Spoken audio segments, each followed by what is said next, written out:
O que é a amenorreia hipotalâmica, e por que ela ocorre?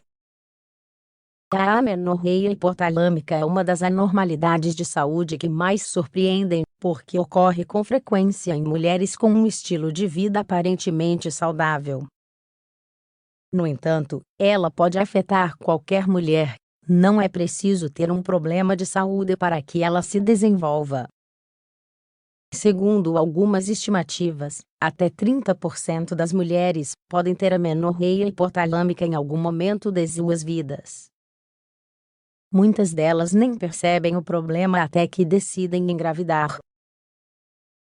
Então, param de tomar pílulas anticoncepcionais, mas não conseguem menstruar novamente. Em geral, a amenorreia hipotalâmica é uma doença que pode ser tratada com sucesso, pelo menos na maioria dos casos. Essa condição pode ser superada com bastante facilidade.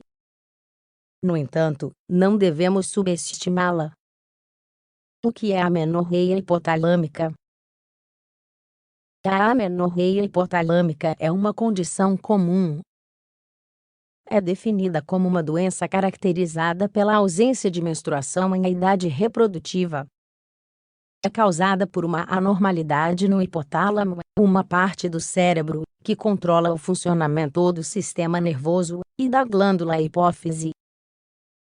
Considera-se amenorreia quando uma mulher não tem um período menstrual por 3 meses consecutivos ou mais. Além disso, quando uma menina já tem 15 anos e ainda não começou a menstruar.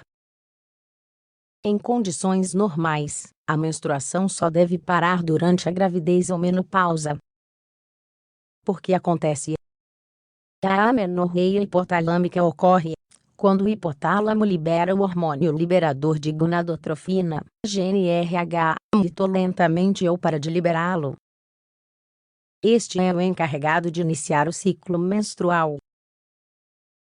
As principais razões pelas quais isso acontece são 3: estresse, perda de peso desmedida, exercício físico excessivo.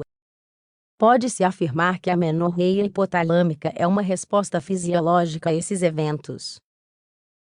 Tanto o estresse quanto a perda de peso e o exercício excessivo fazem com que o hipotálamo aumente a geração do hormônio liberador de corticotropina, CRH. Isso, por sua vez, leva a um aumento do hormônio adrenocorticotrópico, ACTH, que é produzido na hipófise, e do cortisol, que é gerado pelas glândulas adrenais. Todas essas mudanças inibem a produção de GnRH no hipotálamo e levam à interrupção do ciclo menstrual. Os efeitos no organismo. O primeiro efeito da amenorreia hipotalâmica no corpo é, obviamente, a impossibilidade ou grande dificuldade de engravidar. No entanto, o hormônio GnRH não só desempenha o papel de iniciar o ciclo menstrual, mas também desempenha um papel em outras funções.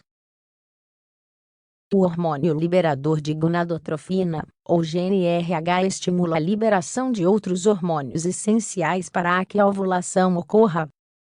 Hormônio luteinizante, LH.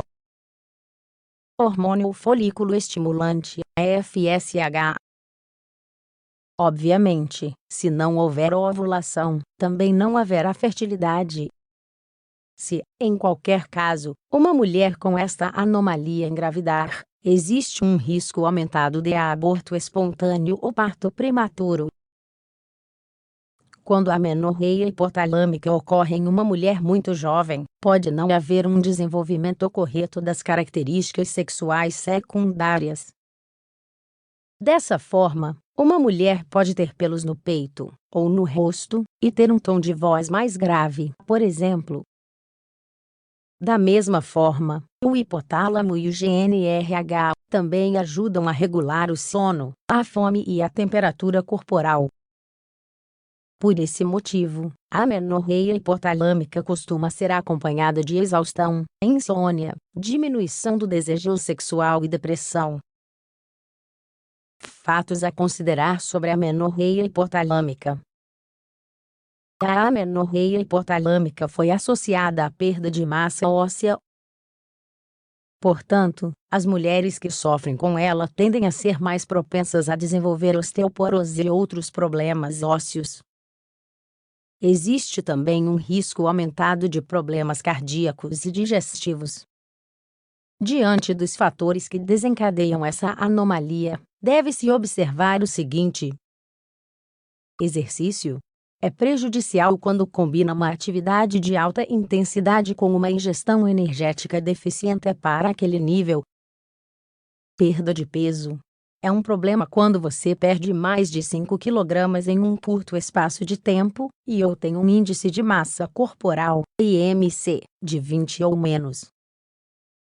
Dietas muito rígidas não são aconselháveis. Estresse, se for crônico, torna-se fator de risco. Às vezes, o corpo interpreta a demanda excessiva de exercícios físicos como um fator estressante. Também se sabe que mulheres com histórico familiar de amenorreia hipotalâmica têm uma maior probabilidade de desenvolver essa condição. Assim, um fator genético também está envolvido neste problema. No entanto, agindo contra os fatores de risco, podemos prevenir e tratar o problema na maioria dos casos. Portanto, se você tiver alguma suspeita, não hesite em consultar um médico e seguir as suas indicações.